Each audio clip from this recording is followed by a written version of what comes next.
écoutez Europe 1, il est 9h30. Le journal des médias avec Thomas Joubert. Bonjour Thomas. Bonjour, à la une ce matin, France 2 a peut-être trouvé son animatrice pour son talk show à la rentrée. Un duo présentera la nouvelle quotidienne du midi de France 5 et W9 prépare un jeu pour sa case d'avant 20h. Et on commence donc avec cette information exclusive. Flavie Flament pourrait bien faire son retour sur France 2 à la rentrée. Selon nos informations, la chaîne a effectivement proposé à Flavie Flament d'animer le futur talk show prévu pour 18h à la rentrée. Vous savez, c'est l'émission dont personne ne veut. Laurent Ruquier a refusé, Stéphane Bern aussi, Marie Drucker aussi. On peut ajouter Maïté Nabi-Rabin, Nathalie Yanetta, Daphné Rouillet.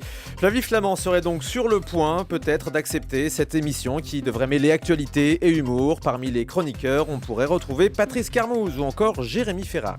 En revanche, on en est certain, on sait qu'il présentera la nouvelle émission du midi de France 5. Flavie Flament était d'ailleurs en lice pour présenter cette nouvelle quotidienne, mais son projet avec la société Téléparis n'a pas été retenu. C'est la société Jaraprod qui décroche l'émission. Et je vous annonce ce matin en exclu le duo de présentateurs. Ce sera Maya Loquet, actuelle présentatrice du soir à iTélé, et Thomas Hill, un des chroniqueurs de Média Le Mag. L'émission en direct de 12h à 13h se déroulera dans un appartement et s'intéressera à la consommation en privilégiant l'interactivité avec les téléspectateurs.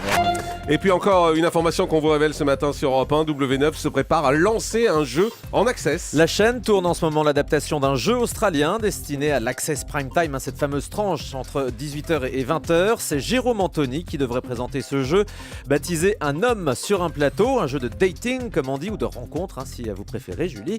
Le principe, je vous l'explique, c'est un jeune homme célibataire qui se présente face à 30 jeunes filles. Au fur et à mesure de sa présentation, les filles qui n'ont pas envie de le connaître se retirent du jeu. Et s'il en reste 5, c'est au candidat de choisir sa prétendante. W9 pourrait tester ce jeu dès cet été. Du football sur TMC à partir de demain. Pendant 15 jours, la première chaîne de la TNT va diffuser les matchs de la Coupe des Confédérations qui se déroulent au Brésil. Pour commenter la compétition, TMC a fait appel à 2 ex-footballeurs, Xavier Gravelaine et Sylvain Wiltord. Ce dernier a expliqué à Romain Ambro quelle sera sa touche dans ses commentaires. Beaucoup de pédagogie, c'est vrai qu'après il y aura beaucoup de novices, beaucoup d'amateurs, alors on va prendre notre temps pour bien expliquer, même si après la priorité ça sera toujours le jeu, mais on va parler de foot, expliquer l'enjeu de cette Coupe des Confédérations. Je vais être moi, comme je fais depuis le début avec Eurosport, être simple, être naturel, et le foot c'est 20 ans de ma vie, courir partout, prendre énormément de plaisir, et c'est ce que je vais essayer de faire prendre aux téléspectateurs. Et encore une information exclusive, 30 millions d'amis est reconduit à la rentrée sur France 3. Avec toutes les émissions qui s'arrêtent en ce moment sur le service public, Ça fait du bien de savoir que celle-ci continue. 30 millions d'amis entamera sa 38e saison à l'antenne. L'émission sera toujours programmée le samedi à 12h50. De toute manière, le jour où France Télé arrêtera 30 millions d'amis, on imagine les pétitions des chiens, des chats, comme pour Taratata et Shabada. Chien bada. La comédienne Zabou Bretman, oui, n'est-ce pas, va faire une apparition dans la série Fais pas ci, fais pas ça. Après Patrick Bruel, Isabelle Nanty ou Jonathan Lambert, c'est donc au tour de Zabou de rejoindre la série de France 2. Elle incarnera une chef d'entreprise particulièrement méchante dans plusieurs épisodes de la saison 6. Zabou explique dans TV Magazine qu'elle aimerait que ce personnage devienne récurrent. La saison 6 de Fais pas ci, fais pas ça sera diffusée en novembre sur France 2 et ne comptera finalement que 8 épisodes alors qu'il était prévu de la faire passer à 10 ou 12. Le BFM TV va ouvrir son antenne plus tôt à la rentrée. La bataille des matinales fait rage. On vous annonçait hier l'arrivée de Bruce Toussaint sur iTélé de 6h à 9h. De son côté, BFM TV a décidé de faire commencer sa matinale dès 4h30 du matin en direct. Fini la rediffusion en boucle du journal de la nuit.